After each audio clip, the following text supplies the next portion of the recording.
पाहिजे तुमच्या स्वतःवरती तुम्हाला काय नाही पूर्ण भरोसा नाही की बाबा मी कोणती गोष्ट करू शकतो किंवा करू शकत नाही.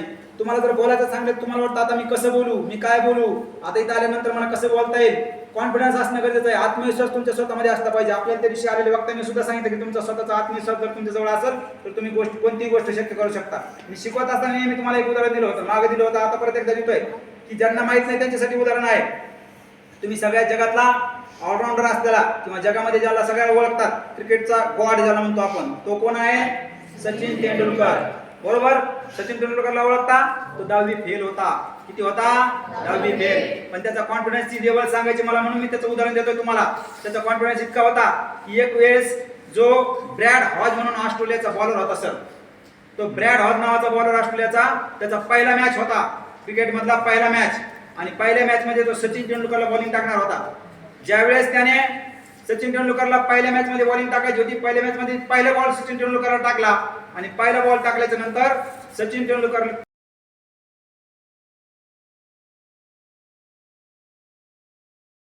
त्या बॉलवरती आउट झाला, बोल्ड झाला. बोल्ड म्हणजे तो त्याचे स्टंप उडाले, तो आउट झाला पहिल्या बॉलवरती.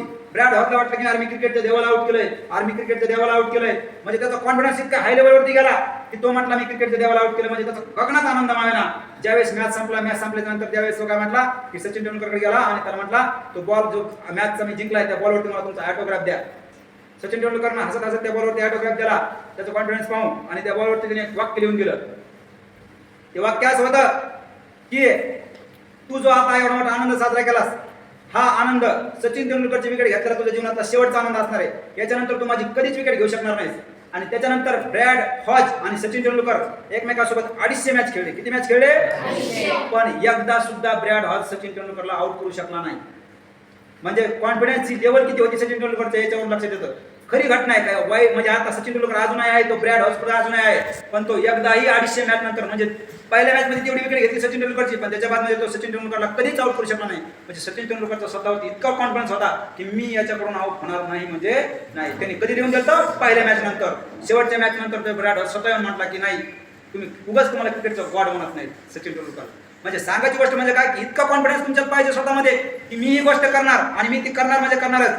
आता खालचे हसतायत, पुढचे वरचे बोलतायत. मी जर बोलतोय तर खालचे हसतात.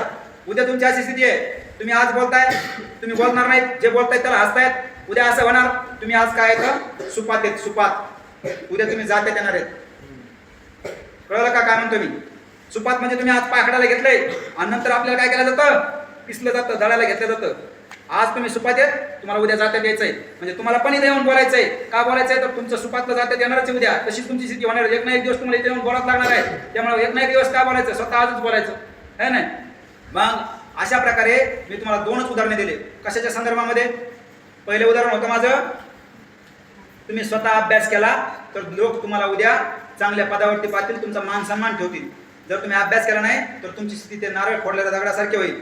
पहिल्या उदाहरणामधून. आणि दुसऱ्या उदाहरणामधून तुमचा कॉन्फिडन्स जर स्वतःविषयी जर चांगला असेल, तुम्ही स्वतःचा जर विचार करत असाल की मी चांगल्या प्रकारे करू शकतोय, हा माझ्यामध्ये एवढी कुवत आहे की मी ही गोष्ट करू शकतो आणि मी ती करणारच, तर तुमचा कॉन्फिडन्स चांगल्या प्रकारे पुढे जाऊ शकतो आणि तुम्ही चांगल्या प्रकारे यशस्वी होऊ शकतात.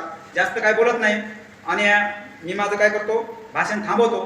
परंतु भाषण थांबवण्यापूर्वी मला एक छोटीशी तुम्हाला कविता म्हणून दाखवायची वाटली म्हणून तेवढी मी कविता म्हणणार आणि थांबणार. ती कविता सुद्धा तुमच्यासाठीच आहे, मुद्दामून तयार केलेली आहे आणि ती कविता छान आहे. तुमच्या या जगामध्ये तुमचे शिल्पकार कोण येतं? तुम्हाला घडवलं आहे वडिलांना, तुम्हीच. तुमचे शिल्पकार कोण? तुम्हीच तुमचे शिल्पकार आहेत. तुम्ही जोपर्यंत तुमच्या स्वतःच्या मनात ठाणत नाही कोणती गोष्ट करायची, तोपर्यंत तुम्ही यशस्वी होऊ शकत नाही. म्हणून एक छोटीशी कविता आहे.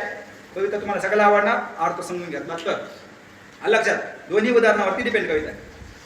कवितेचे बोल आहेत, तुला तुझीच पुरी करायची.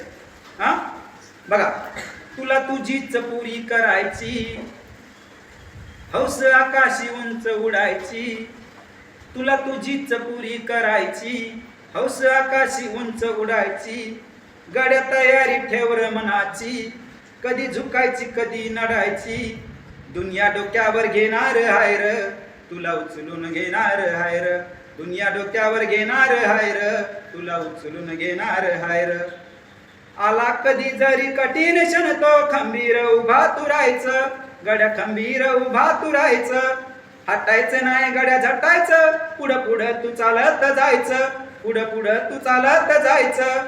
ताज्या दमाचं तरुणाईचं मिळालं रे वरदान, तुला मिळालं रे वरदान. रेशमी कापड हातात तुझ्या करू नको बारदाना, त्याच करू नको बारदाना. आई बापाच्या पायावर डोकं, आई बापाच्या पायावर डोकं, बाकी जगा शिरा रोक ठोक. आधीच नाही असं पण नाही, साथीला शिल्लक चांगली लोक. सलामी झुकून सलामी ठोकून सलामी वाकून देणार हायर, तुला उचलून घेणार हायर. दुनिया डोक्यावर घेणार हायर, तुला उचलून घेणार हायर. तुला तुझीच पुरी करायची, हौस आकाशी उंच उडायची, तुला तुझीच पुरी करायची, हौस आकाशी उंच उडायची. दुनिया डोक्यावर घेणार हायर, तुला उचलून घेणार हायर. धन्यवाद.